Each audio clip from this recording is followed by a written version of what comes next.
अश्विनी वैष्णव से हम बातचीत कर रहे हैं और उन्होंने राहुल गांधी पर धावा बोला है। ये कहा है कि ओबीसी समाज के जिस तरीके से अपमान किया गया, राहुल गांधी सोचते हैं कि वो इंस्टीट्यूशन से भी सर्वोपरि हैं। हमारे साथ खुद अश्विनी वैष्णव जी हैं। सर, विपक्षी पार्टियां ये कह रही हैं कि कभी पुराने वक्त में ये जिन पार्टीज को आप कह रहे हैं जो भ्रष्ट हैं, आज जो एक प्लेटफॉर्म पे आ गए हैं एक साथ, वो उनके साथ बीजेपी का कभी अलायंस होता था। इस पर आप क्या कहें?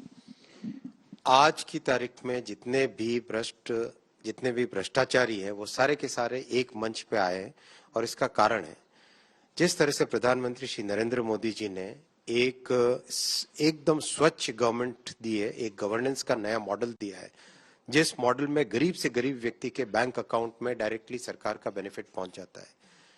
चाहे पीएम किसान सम्मान निधि हो, चाहे गरीबों को अन्न पहुंचाने की व्यवस्था हो, एक एक व्यवस्था ऐसी है जिसमें गरीब से गरीब व्यक्ति के पास डायरेक्ट डिलीवरी होती है, लोगों के पास जो वेलफेयर के बेनिफिट से वो पहुंच रहे हैं।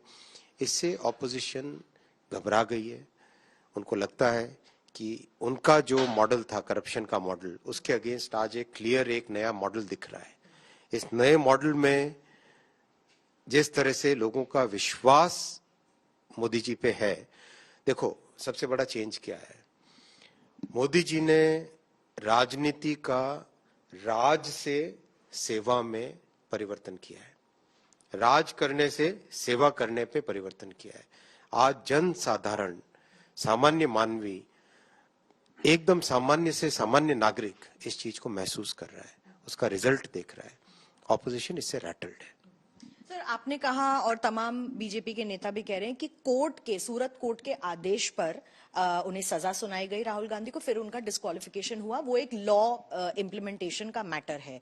लेकिन विपक्षी पार्टियां कह रही हैं कि क्योंकि वो राहुल गांधी हैं इसीलिए उनको टारगेट किया गया। तो ये जो मैसेज है कि ये लॉ और कोर्ट्स की वजह से हुआ है, ये किस तरीके से आप लोग समझाने की कोशिश कर रहे हैं? क्योंकि एक तरफ आप ये भी कह रहे हैं कि उन्होंने ओबीसी समाज का अपमान किया है। कितने केसेस हैं जिसमें लोग डिस्क्वालीफाई हुए हैं? आप अगर लिस्ट निकाल के देखो तो कम से कम 8-10 केसेस तो तुरंत निकल आएंगे। देखिए, संविधान के आर्टिकल 102 में क्लियरली मेंशन्ड है किस ग्राउंड पे डिस्क्वालिफिकेशन होगा।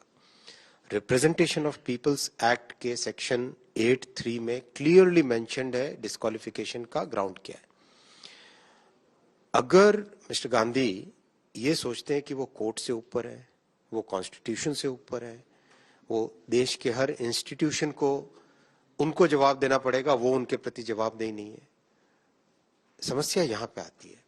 कोर्ट ने क्लियर एक विषय पे कॉग्निजेंस लिया, एक पूरा प्रोसेस फॉलो हुआ, 3-3.25 साल का प्रोसेस पूरा हुआ। 3-3.25 साल के प्रोसेस के बाद में जो जजमेंट आया, क्या मिस्टर गांधी को लीगल रिकोर्स नहीं लेना चाहिए था? He should have taken a legal recourse. What stopped him from doing that?